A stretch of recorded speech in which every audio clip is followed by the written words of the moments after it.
This madrigal by Nicola Vicentino is filled with pitches that we rarely get to hear in our day-to-day lives. Now, I was first introduced to this particular piece, Musica Prisca Caput, about 6 years ago while I was still a graduate student at Columbia University. And though he lived in Italy during the middle of the 16th century, Vicentino died before the more well-known Italian madrigalists like Carlo Gesualdo and Claudio Monteverdi became teenagers. So today I want to go over one of my favorite madrigals in an effort to show you a glimpse of how I, as a composer, learned from arguably one of the most underrated composers to emerge out of the late Renaissance period, the microtonal madrigalist Nicola Vicentino. Now, rather than doing a thorough analysis of the entire work, I'm going to highlight just the very last part of the madrigal.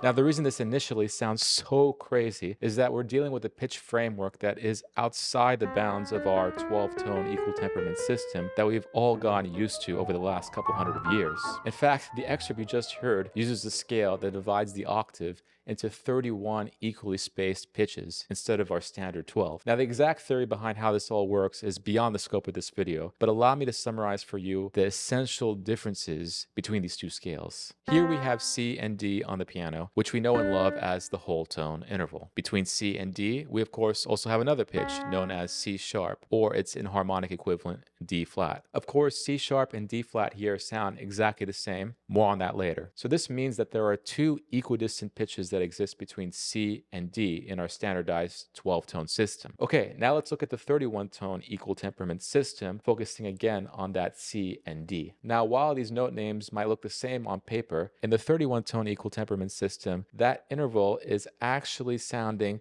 just a little bit more narrow, only by about 3% actually. When you hear them back to back, in fact, one can barely notice the difference. Now, the reason behind this discrepancy is way beyond what I want to talk about today, but let's just assume, for the sake of argument, that these whole tone intervals between the 12-tone equal temperament system and the 31-tone equal temperament system are the same. Just for this video, those of you that are out in the Zen harmonic community, please don't get mad at me. This is just for the sake of comparing these two systems for an audience that might not know exactly what the differences are, okay? So just hold on tight. Hold on tight. Okay, thank you. Now, if you're one of those people that just want to stop the video and know about what this 3% discrepancy is, I do have a link for you down in the description below. But for everybody else, let's continue on. So when we take a look back at this C and D, we're going to notice that there are a lot more pitches in there besides our lone C sharp. These extra pitches that Vicentino notates are C with a dot over it, C sharp, which is actually a little bit lower than our standard C sharp, D flat, which is actually a little bit higher than our standard C sharp or D flat, then D flat with a dot over it. Then we circle back to our normal D natural. This means that there are not just two,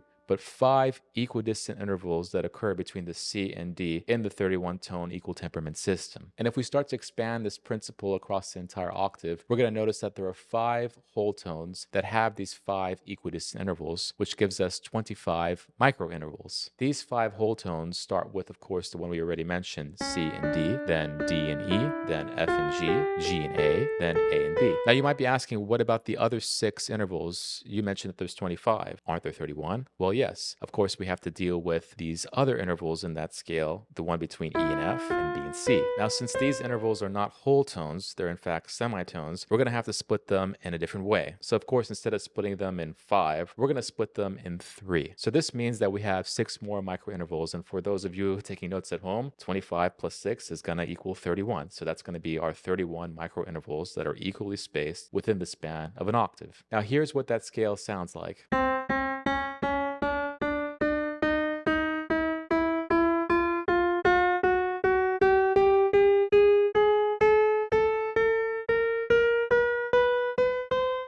So the main reason why someone like Nicola Vicentino might want to use a scale like this is that he can get the intervals that come out of the harmonic series in a much closer fashion. He's not going to get exactly the intervals that come out of that series, but he's going to get a lot closer to them while maintaining the ability to go across many different key areas in a single piece of music. So for example, if we take a look at the interval between C and E in a normal 12-tone equal temperament scale, we can see that it's way farther away than what a justly tuned third in the harmonic series would sound like. Now, if we take a look at that same C and E in the 31-tone equal temperament scale, you're going to see that the interval there is a little bit more narrow, right? It's going to be closer to what we would hear in the harmonic series, that interval between the fifth harmonic and the fourth harmonic, the justly tuned third. And if you're wondering about some of the other intervals that make triads, like the minor third and the perfect fifth, these intervals are also very close in the 31-tone equal temperament system to what you would see in the harmonic series. Now, listening again to the last part of Musica Prisca Caput, if we simplify everything to a Roman numeral analysis, you'll notice that actually it's very similar to what a standard progression might sound like. We have the one chord in F major, then we basically have the one chord again, but it's raised a little bit. It's raised by that fifth of a tone that we would hear in the 31-tone equal temperament scale. But then look at the very next bar. Here we have a D major chord essentially, but it's serving as the 5 of 2 in a way. It's serving as the 5 of the G minor chord in F major. Then we hear the G minor chord, which would serve as the 2 chord here. Then we hear a B flat chord, which is the 4 of F. Then we go back to the G minor, which is the 2 in the key of F major. Then right after that, we have a G major chord, which just serves as the 5 of 5, a secondary dominant. Then the very next measure, we get that same 5 of 5, but it's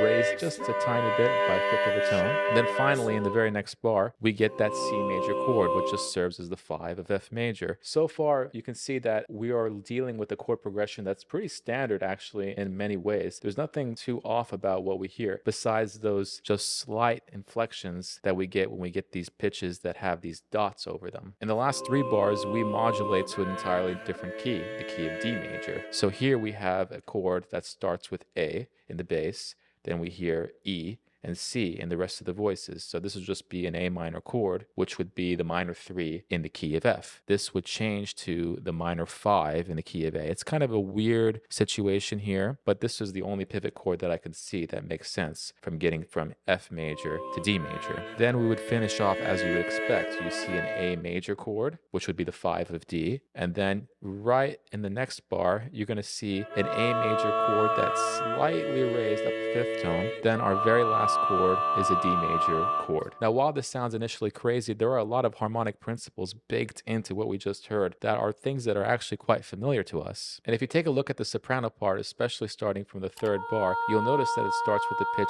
B flat, and as it continues all the way to the end, it's going up by these really small micro intervals. So you hear the soprano is leading the listener in a way. It's leading the listener on this journey of these micro intervals going from B flat all the way to that D natural by the end of the piece. So for me, this combination of the soprano singing this very steady and slow microtonal ascent from B flat to D natural in combination with this harmonic progression in the rest of the voices that holds this whole thing together, this progression that we all understand as Western listeners, to me teaches a lesson. And that lesson for me is if you want to incorporate things that folks probably don't hear in their day-to-day lives, you need to combine it with something that actually is quite familiar. And that way you're kind of creating a spectrum of possibilities between the familiar and the unfamiliar. And I want to take a moment to thank Professor Wild for allowing me to use his recordings in this YouTube video. You can find where I found these recordings and the research that accompanies them down in the link in the description below. Now, before we end the video, I want to share with you a quote from none other than the father of the famous Italian astronomer, Galileo Galilei. Now, Galileo's father, Vincenzo Galilei, was a well-known musician, composer, and theorist during the time. Here's what he had to say about Nicola Vicentino. He had this music performed in all the principal cities of Italy,